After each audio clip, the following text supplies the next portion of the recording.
Ridha Allah subhanahu wa ta'ala adalah salah satu dari sifat. Nabi SAW mengatakan, laisa lil mu'min ayyudhilla nafsahu. Mukmin itu jangan sampai menghinakan diri. Sejarah hamba yang Allah sebutkan dalam Al-Quran, di antara tujuan besarnya adalah agar menjadi pelajaran.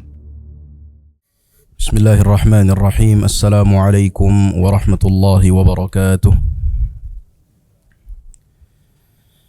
Alhamdulillahi rabbil alamin. Alhamdulillahilladzi hadana lihadza wa ma kunna linahtadiya laula an hadana Allah. Asyhadu an la ilaha illallah wahdahu la syarika lah wa asyhadu anna Muhammadan abduhu wa rasuluh. La nabiyya ba'dah. Allahumma salli wa sallim wa barik ala nabiyyina Muhammadin wa ala alihi wa ashabihi ajma'in. Subhanaka la ilma lana illa ma 'allamtana innaka antal alimul hakim. Rabbi shrah li sadri wa yassir li amri wahlul 'uqdatam min lisani yafqahu qawli. Para hadirin yang dimuliakan Allah, alhamdulillah pada siang hari ini setelah melaksanakan salat zuhur secara berjamaah, kita dapat kembali bermuajahah, bertatap muka untuk melanjutkan kajian kita dari kitab Al-Arba'in An-Nawawiyah, dan kita akan masuk kepada hadis yang ke-13 yang tema besarnya adalah tentang ukhuwah Islamiyah. An Abi Hamzata Anas bin Malik radhiyallahu ta'ala anhu khadimi Rasulillah sallallahu alaihi wasallam عن النبي صلى الله عليه وسلم قال لا يؤمن أحدكم حتى يحب لأخيه ما يحب لنفسه. رواه البخاري ومسلم. Dari Abu Hamzah Anas bin Malik radhiyallahu anhu, pelayannya Rasulullah sallallahu alaihi wasallam, dari Nabi sallallahu alaihi wasallam bahwa beliau bersabda, tidaklah salah seorang dari kalian beriman hingga ia mencintai untuk saudaranya apa yang ia cintai untuk dirinya. Hadirin yang dimuliakan Allah, hadis ini merupakan hadis yang penting karena berbicara tentang satu perkara yang penting, yaitu tentang ukhuwah Islamiyah, persaudaraan Islam. Kita hidup di zaman di mana materialisme. Hidup di zaman materialisme, di mana orang melihat orang lain itu sebagai saingan, sebagai musuh, sebagai ancaman. Maka kita penting untuk mengkaji hadis-hadis yang bisa melunakkan hati kita, sehingga melihat orang lain itu tidak sebagai ancaman, tidak sebagai saingan, tetapi melihat mereka adalah saudara yang harus kita pedulikan, yang harus kita beri kebaikan-kebaikan kepada mereka. Hadirin yang dimuliakan Allah, kita bahas dari sahabat yang meriwayatkan hadis, yaitu Anas bin Malik. Beliau adalah Anas bin Malik bin An-Nadhr Al-Ansari radhiyallahu ta'ala anhu, seorang pembantu Rasulullah sallallahu alaihi wasallam. Rasulullah datang ke Madinah, usia beliau 10 tahun. Maka ibu beliau, yaitu Ummu Sulaim, atau nama aslinya adalah Rumaisa, datang kepada Rasulullah membawa Anas bin Malik, menyerahkan anaknya yang 10 tahun ini kepada Rasulullah untuk menjadi pelayannya atau pembantunya Rasulullah sallallahu alaihi wasallam.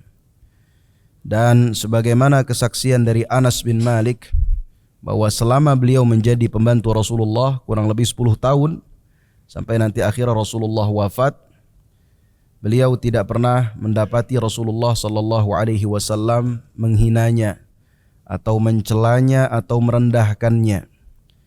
Bahkan beliau tidak pernah mendapati Rasulullah mengatakan kepada beliau, kenapa engkau tidak melakukan itu pada sesuatu yang tidak ia lakukan. Atau kenapa engkau melakukan itu pada sesuatu yang beliau lakukan. Ini menunjukkan betapa mulianya akhlak Rasulullah sallallahu alaihi wasallam bahkan terhadap para pembantu beliau. Tentu Anas bin Malik bukan satu-satunya pembantu beliau. Ada orang-orang lain yang juga berkhidmah membantu urusan-urusan keseharian beliau.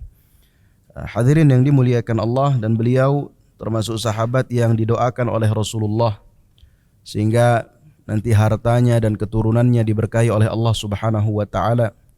Beliau di antara sahabat yang punya harta dan juga di antara sahabat yang banyak keturunannya.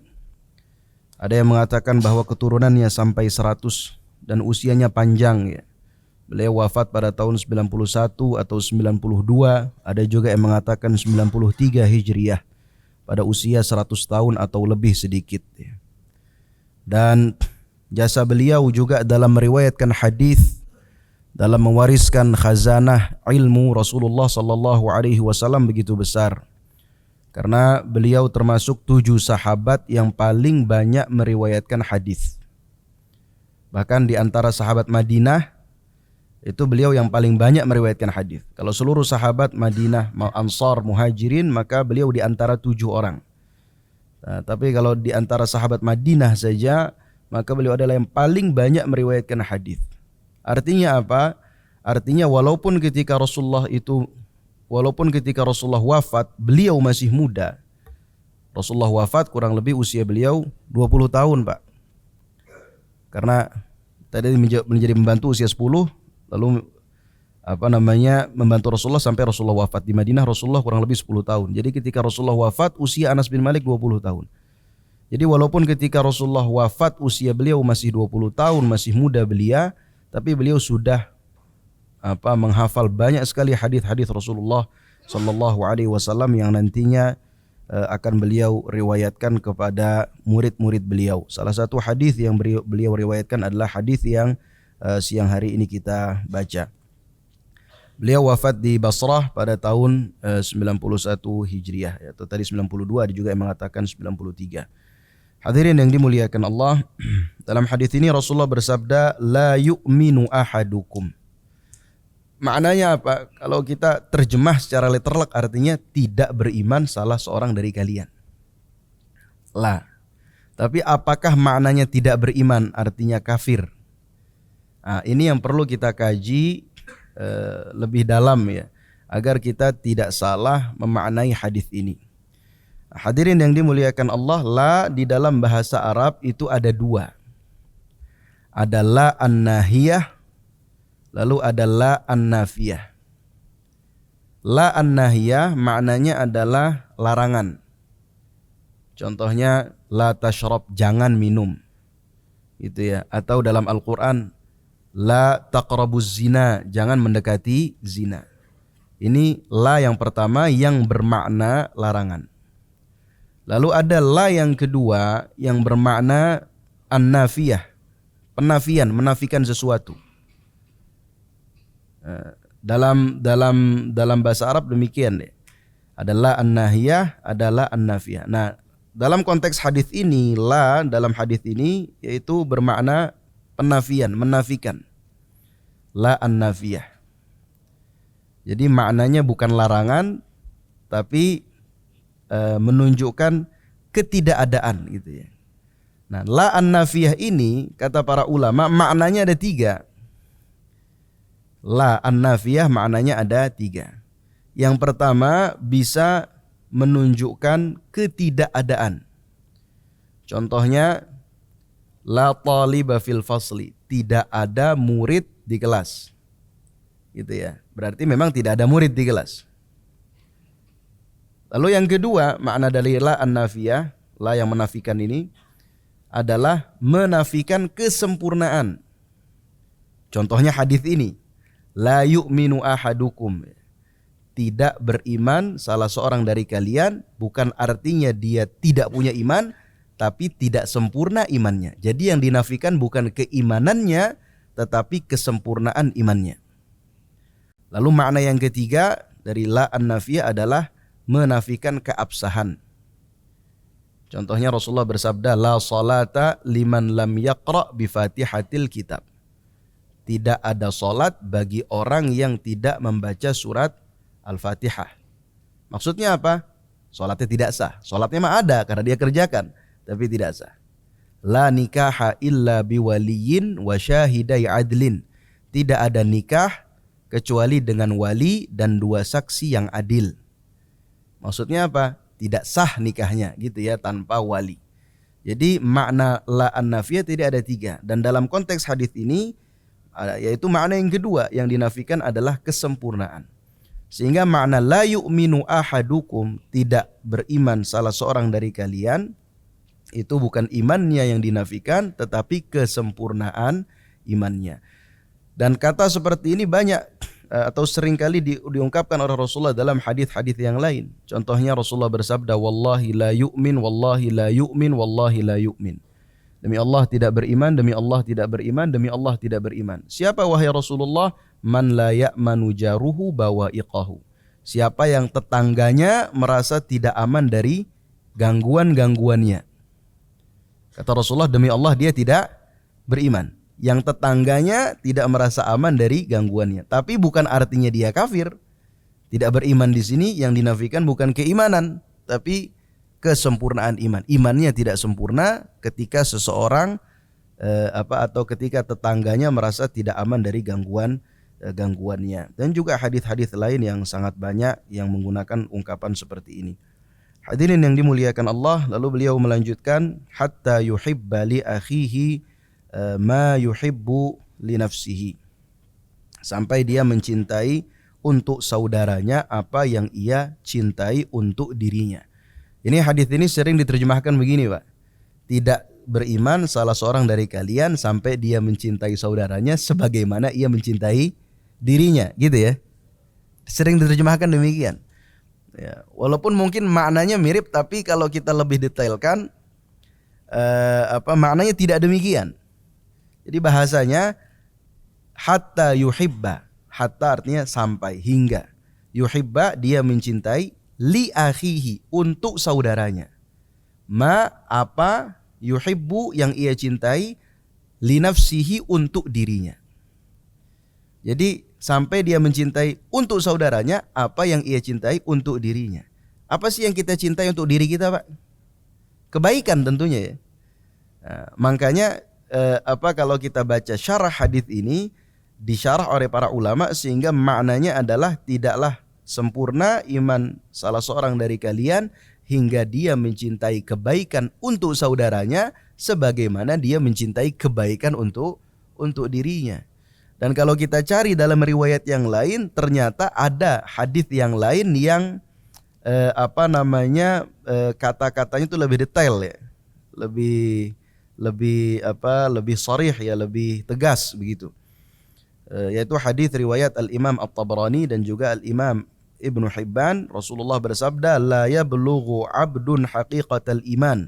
Seorang hamba tidak akan sampai kepada hakikat iman hatta yuhibba linnas, hingga dia mencintai untuk manusia ma yuhibbu li nafsihi, apa yang ia cintai untuk dirinya minal khair, dari kebaikan-kebaikan. Jadi makna yang lebih tepatnya demikian. Hadirin yang dimuliakan Allah, lalu apa yang dimaksud dengan saudara di sini? Saudara yang dimaksud di sini adalah spesifik maknanya, yaitu saudara yang seiman ya. Itu orang-orang yang beriman. Jadi keimanan itu mengikat antara satu dengan yang lain.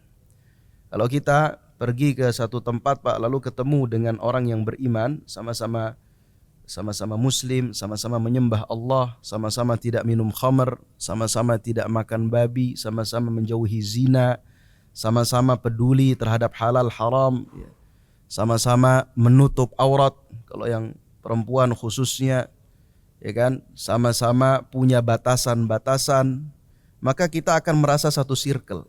Begitulah keimanan itu mengikat di antara para orang-orang yang beriman ya. Oleh karena itu Allah Subhanahu wa taala berfirman, innamal mu'minuna ikhwah. Sesungguhnya orang-orang yang beriman itu bersaudara. Itu kerasa sekali, Pak. Kalau kita pergi kemana begitulah yang asing, yang mungkin satu tempat yang bebas sekali tempatnya, maka kita akan merasa nyaman kalau di dekat kita itu ada orang yang sama dengan kita. Sama-sama peduli halal haram ya. Karena mungkin saja di tempat yang bebas itu orang tidak lagi peduli halal haram. Sama-sama peduli untuk menutup aurat, karena mungkin di tempat itu orang tidak lagi peduli untuk menutup aurat. Sama-sama peduli dengan syariat Allah, sama-sama mengingatkan untuk salat gitu ya, karena mungkin di tempat itu orang tidak lagi peduli tentang salat ya. Sama-sama peduli tentang makanan apakah halal atau haram, karena mungkin di tempat itu orang tidak lagi peduli halal haram dan seterusnya. Maka persaudaraan di atas keimanan itu lebih kuat daripada persaudaraan di atas apapun. Maka yang harus kita bangun adalah kepedulian ya, terhadap saudara-saudara kita dimanapun dan kapanpun. Sebenarnya kepedulian terhadap siapapun, baik beriman maupun tidak beriman, itu harus kita bangun. Tapi kepada orang yang beriman itu lebih lagi kepeduliannya. Maka kita harus punya rasa simpati, empati ya kepada saudara-saudara kita yang beriman ketika mereka ditindas di negeri manapun ya, mungkin di Palestina atau di negeri-negeri lainnya. Kita harus punya rasa kepedulian terhadap mereka. Karena mereka adalah orang-orang yang sama seperti kita, sama-sama menyembah Allah, sama-sama mengikuti Rasulullah sallallahu alaihi wasallam, tapi kalau mereka ditindas, maka kita harus punya rasa peduli terhadap mereka. Dengan segala yang kita miliki, daya yang kita miliki, baik kita mengirimkan bantuan ya, atau paling tidak jangan kita lupakan mereka dalam doa-doa kita. Hadirin yang dimuliakan Allah, para ulama mengatakan bahwa hadis ini termasuk dari salah satu 4 hadis yang menjadi pokok dalam adab. Jadi ada 4 hadis yang dianggap pokok dalam masalah adab. Yang pertama adalah hadis man kana yu'minu billahi wal yaumil akhir falyaqul khairan aw liyasmut. Barang siapa yang beriman kepada Allah dan hari akhir, hendaklah dia berkata yang baik atau diam. Ini hadis yang pertama. Ini kaitan hadis ini dengan dhabtul lisan, bagaimana kita mengendalikan lisan. Dan lisan bagian dari adab. Lalu yang kedua adalah hadis min husni islamil mar'i tarkuhu ma la ya'ni. Di antara tanda baiknya Islam seseorang, dia meninggalkan hal-hal yang tidak bermanfaat. Ini kaitannya dengan tarkul fudul, meninggalkan hal-hal yang tidak bermanfaat. Hal-hal yang bukan urusan kita. Lalu yang ketiga, dari 4 hadis yang menjadi pokok adab, hadis la taghdab, jangan marah. Ini kaitannya dengan dhabtun nafs, bagaimana kita mengendalikan jiwa kita, emosi kita, diri kita. Lalu yang keempat adalah hadis yang sedang kita baca ini kaitannya dengan salamatul qalbi, yaitu bersihnya hati. Karena ketika kita menginginkan kebaikan untuk saudara kita, maka itu tanda bahwa hati kita bersih, Pak. Kenapa? Karena banyak orang tidak suka melihat saudaranya mendapatkan kebaikan. Gitu, Pak ya. Banyak yang demikian. Misal saudaranya tiba-tiba ganti mobil tetangganya, tidak suka hatinya. Berarti hati kita belum bersih. Atau saudaranya jabatannya naik, dipromosikan, kita tidak suka, berarti hati kita belum bersih. Atau bahkan yang lebih parah lagi, kalau saudara kita mendapatkan keburukan, kita senang. Ya, dia sakit, atau dia mungkin dipecat dari pekerjaannya, atau mungkin bisnisnya sedang turun ya, atau keburukan-keburukan lainnya, lalu kita senang, berarti hati kita belum bersih. Maka hadis ini kalau bisa kita terapkan dalam kehidupan kita, itu menunjukkan bahwa hati kita bersih dan harus dilatih ya, untuk kita memiliki hati yang bersih. Di antara doa yang bisa kita panjatkan adalah Rabbana ighfir lana wa li ikhwanina alladzina sabaquna bil iman.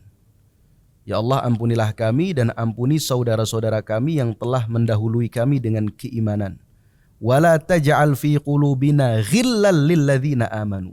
Dan janganlah engkau jadikan di hati kami ghil, rasa hasad, dengki, penyakit-penyakit hati kepada orang-orang beriman. Itu di antara doa yang bisa kita panjatkan. Karena hadirin yang dimuliakan Allah, orang kalau sudah punya penyakit hati, ya, penyakit hati dalam artian iri, dengki kepada orang lain, maka dia tidak akan bisa menerapkan hadis ini, dalam artian tidak akan dia bisa berupaya untuk mendatangkan kebaikan bagi orang lain, ya. Bahkan lebih buruknya lagi, dia bisa mendatangkan keburukan-keburukan bagi orang lain. Hadirin yang dimuliakan Allah, kalau kita lihat, ya, dalam Sahih Al-Bukhari, Al-Imam Al-Bukhari memasukkan hadis ini ke dalam satu bab yang beliau beri judul Babun minal iman an yuhibba li akhihi ma yuhibbu li nafsi. Bab di antara tanda keimanan, yaitu ketika seseorang mencintai untuk saudaranya apa yang ia cintai untuk dirinya. Jadi Imam Bukhari memasukkan hadis ini, ya tadi atau hadis ini bagian dari tanda keimanan seseorang. Mencintai kebaikan untuk saudara itu adalah tanda dari keimanan seseorang. Imam Muslim juga sama, min khisalil iman, di antara sifat-sifat keimanan adalah ketika seseorang mencintai untuk saudaranya apa yang ia cintai untuk dirinya. Hadirin yang dimuliakan Allah, lalu hadis ini juga dapat dipahami bahwa seorang muslim membenci keburukan yang berlaku bagi saudaranya sebagaimana ia benci apabila berlaku untuk dirinya. Jadi ketika ada saudaranya mendapatkan keburukan, maka dia juga membenci hal tersebut, ya. Dalam artian merasa sedih, merasa turut berduka cita karena saudaranya mendapatkan keburukan, sebagaimana jika keburukan itu menimpa dirinya. Kebaikan yang dimaksud dalam hadis ini bukan hanya kebaikan dunia. Nah, ini yang perlu kita catat, hadirin yang dimuliakan Allah. Jadi kita menginginkan kebaikan untuk saudara kita itu bukan hanya kebaikan dunia. Maka kalau kita baca syarah hadis ini, dijelaskan oleh para pensyarah hadis ini, oleh para ulama, di antara kebaikan yang harus kita berikan juga kepada saudara kita adalah kebaikan Islam, hidayah. Maka sejatinya hadis ini juga mengandung ajakan bagi kita semua untuk berdakwah kepada saudara-saudara kita. Gitu ya. Jadi bukan hanya kebaikan dunia yang kita inginkan untuk saudara-saudara kita, Pak, tapi juga kebaikan hidayah. Kalau kita melihat, mungkin di antara kita ada yang sudah berhijrah, mulai komitmen dengan ajaran agama, mulai peduli dengan halal haram, lalu melihat saudaranya masih belum peduli terhadap halal haram, maka dia inginkan hidayah ini juga sampai kepada dia, sebagaimana hidayah itu sudah sampai kepada dia. Dia ingin hidayah ini sampai kepada temannya sebagaimana hidayah itu sudah sampai kepada dia.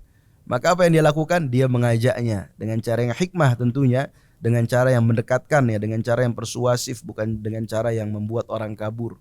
Kenapa? Karena dia sangat ingin agar saudaranya ini juga merasakan manisnya keimanan, manisnya ketaatan kepada Allah Subhanahu wa taala, manisnya komitmen dengan salat 5 waktu, manisnya komitmen dengan ajaran agama Allah, manisnya komitmen dengan halal haram. Itu yang ia inginkan bagi saudaranya. Hadirin yang dimuliakan Allah, maka tadi hadis ini juga mengandung motivasi untuk kita berdakwah, motivasi untuk melakukan amar ma'ruf, ya, dan juga nahi mungkar. Misal kita melihat ada saudara kita yang masih kecanduan judi online, ya, maka kita dakwahi dia agar tidak lagi kecanduan. Itu bagian dari bagaimana kita menginginkan kebaikan bagi dia. Masih ada saudara kita yang mungkin kecanduan untuk melihat hal-hal yang tidak baik, melihat hal-hal yang haram, melihat porno misalkan. Kita tahu hal itu, kita ingin kebaikan bagi dia karena itu bisa merusak dirinya, merusak akalnya, merusak otaknya, merusak cara berfikirnya, merusak cara bersikapnya. Maka kita ingin kebaikan bagi dia, kita cegah dia dari hal tersebut. Mungkin ada saudara kita yang masih terjebak dalam minuman-minuman keras, masih kecanduan dengan minuman-minuman keras. Kita tahu hal itu dan kita tahu itu akan merusak dirinya. Maka di antara bentuk kita ingin kebaikan bagi dia adalah kita ajak dia agar dia bisa meninggalkan minuman-minuman tersebut, ya. Jadi bukan hanya kebaikan dunia saja, Tapi lebih penting daripada itu semua yaitu kebaikan yang sifatnya hidayah, kebaikan ukhrawi. Sebagaimana kita cinta agar kita masuk surga, ingin agar kita masuk surga, maka kita juga ingin agar saudara-saudara kita juga masuk surga. Sebagaimana kita berkumpul dengan mereka di dunia, maka juga kita ingin agar kita bisa berkumpul dengan mereka di surga kelak, di akhirat kelak. Apa yang kita lakukan? Kita inginkan kebaikan itu, hidayah itu kepada mereka. Hadirin yang dimuliakan Allah, juga di antara menginginkan kebaikan bagi saudara kita adalah dengan kita mendoakan mereka. Dengan kita mendoakan mereka. Kita doakan mereka. Jadi kita dakwahkan iya, tapi jangan lupa kita doakan mereka, Pak. Gitu ya. Coba kita tanya diri kita, sudah pernah nggak kita mendoakan saudara kita? Misal kita punya teman dekat, dia masih jauh dari Allah, kita mungkin sehari-hari sudah berusaha mengajaknya tapi belum terlihat hasilnya. Sudah pernah belum kita doakan? Kalau belum pernah, ayo kita doakan. Kita doakan mereka agar juga mereka merasakan manisnya ketaatan kepada Allah Subhanahu wa taala. Oleh karena itu Rasulullah sallallahu alaihi wasallam bersabda, da'watul mar'il muslimi li akhihi bi dhahril ghaibi mustajabah. Doa seorang muslim untuk saudaranya tanpa dia ketahui itu mustajab, kata Rasulullah, terkabul. Inda ra'sihi malakun muwakkalun. Di atas kepalanya ada malaikat yang diutus oleh Allah. Kullama da'a li akhihi bi khairin, setiap dia berdoa kebaikan untuk saudaranya, qala al malakul muwakkalu bihi, maka malaikat yang diutus itu akan berkata, amin walaka bimithlin. Amin, dan untukmu seperti itu juga. Jadi kita doakan. Itu diantara bentuk bagaimana kita menginginkan kebaikan untuk saudara kita. Kita dakwahi dan juga kita doakan ya. Hadirin yang dimuliakan Allah, ada ungkapan dari para ulama ya, bagaimana ungkapan yang tulus ya dari para ulama yang menunjukkan bagaimana mereka itu menginginkan agar orang lain itu merasakan kebaikan yang telah mereka rasakan, yang telah para ulama rasakan. Contohnya Al-Imam Syafi'i berkata, wadittu anna an-nasa ta'allamu hadzal ilma. Saya ingin sekali jika orang-orang mempelajari ilmu ini, ilmu yang sudah aku pelajari. Karena orang yang belajar ilmu Islam dengan benar, Pak, dengan hati yang ikhlas, dengan hati yang tulus, ya, benar-benar ingin mengikuti ajaran agama Islam, dia akan mendapati memang Islam ini merupakan hidayah, merupakan ketenangan, ketentraman ya. Jadi Imam Syafi'i mengatakan, saya sangat ingin jika manusia itu mempelajari ilmu ini, ilmu yang pernah saya pelajari ini. Walam yunsab ilayya minhu syai', dan tidak ada sesuatu pun yang disematkan kepadaku. Jadi enggak masalah. Ini karya saya, buku-buku yang beliau Imam Syafi'i telah karyakan. Saya ingin agar manusia itu belajar ilmu ini yang sudah dibukukan oleh beliau, yang sudah dikarang oleh beliau, walaupun mereka mungkin tidak tahu itu pengarangnya siapa, tidak masalah. Gitu ya. Enggak penting mereka tahu pengarangnya, enggak penting mereka mensematkan ilmu itu kepada saya. Yang penting mereka merasakan kebaikan seperti yang pernah saya rasakan. Itu betapa ikhlasnya para ulama, mereka menginginkan kebaikan yang pernah mereka rasakan. Hadirin yang dimuliakan Allah, Ibnu Abbas juga pernah berkata, inni la amurru 'alal ayati min kitabillah. Sesungguhnya jika aku melewati satu ayat dalam Al-Qur'an. Dan Ibnu Abbas ini kita tahu di antara ahli tafsir, Pak. Di antara ahli tafsir ya, kalau kita baca tafsir bil ma'thur seperti tafsir Ibnu Katsir atau tafsir At-Tabari, itu banyak sekali riwayat dari Ibnu Abbas. Beliau mengatakan, sesungguhnya jika aku melewati satu ayat dalam Al-Qur'an, fa'awaddu anna an-nasa kullahum ya'lamuna minha ma'a'lam. Maka saya berharap semua orang itu mengetahui sebagaimana aku tahu. Semua orang itu bisa mengambil pelajaran dari ayat tersebut sebagaimana aku bisa mengambil pelajaran. Maka di antara ilmu yang paling banyak yang Ibnu Abbas riwayatkan selain hadis Rasulullah tentunya juga ilmu tafsir, Pak. Gitu ya. Karena beliau ingin agar semua orang kalau baca Al-Qur'an, baca ayat juga meresapi sebagaimana yang beliau resapi. Ini bentuk bagaimana kita menginginkan kebaikan ya bagi orang lain. Hadirin yang dimuliakan Allah, yang kesimpulannya bahwa menginginkan kebaikan bagi orang lain adalah tanda keimanan atau tanda kesempurnaan keimanan. Lalu kebaikan yang dimaksud bukan hanya kebaikan dunia saja, tapi juga kebaikan akhirat, hidayah. Maka kita penting untuk memberikan kebaikan-kebaikan, baik yang sifatnya duniawi maupun ukhrawi. Jadi terakhir hadirin yang dimuliakan Allah, level tertinggi seorang mukmin itu level tertinggi. Jadi orang itu mukmin itu ada 3 keadaannya. Ketika dalam konteks muamalah ya, dalam konteks interaksi dengan orang ada 3 level. Level yang paling bawah adalah adanya dia itu menyebabkan gangguan bagi orang lain. Ini level yang paling bawah, Pak. Jadi kalau ada dia orang merasa terganggu, ini level paling bawah. Level yang tengah, adanya dia tidak menyebabkan gangguan bagi orang lain, tapi dia juga tidak memberi manfaat. Ini level tengah. Dan kata Rasulullah, kalau kita tidak bisa memberi manfaat, paling tidak level yang ini. Jadi engkau mencegah gangguanmu dari orang. Gitu ya. Level yang paling tinggi, adanya dia itu selalu memberi manfaat. Baik yang manfaat yang sifatnya dunia atau manfaat yang sifatnya ukhrawi, nasihat-nasihat, ajakan-ajakan kepada kebaikan. Maka kita harus berusaha untuk selalu naik level ya. Kita lihat diri kita ini level mana. Kita kira-kira kalau kita ada, ini kita ganggu orang apa enggak? Paling enggak kita mencegah kejahatan kita, gangguan kita dari orang lain. Syukur-syukur kita bisa naik level menjadi orang-orang yang bisa selalu menebarkan kebaikan ya. Menebarkan kebaikan dimanapun dan kapanpun. Dan itu bagian dari bagaimana kita mencintai kebaikan untuk orang lain, sebagaimana kita cinta kebaikan itu untuk diri kita. Hadirin yang dimuliakan Allah, itulah hadis yang ke-13. Semoga bermanfaat. Sebelum tutup mungkin kalau ada pertanyaan.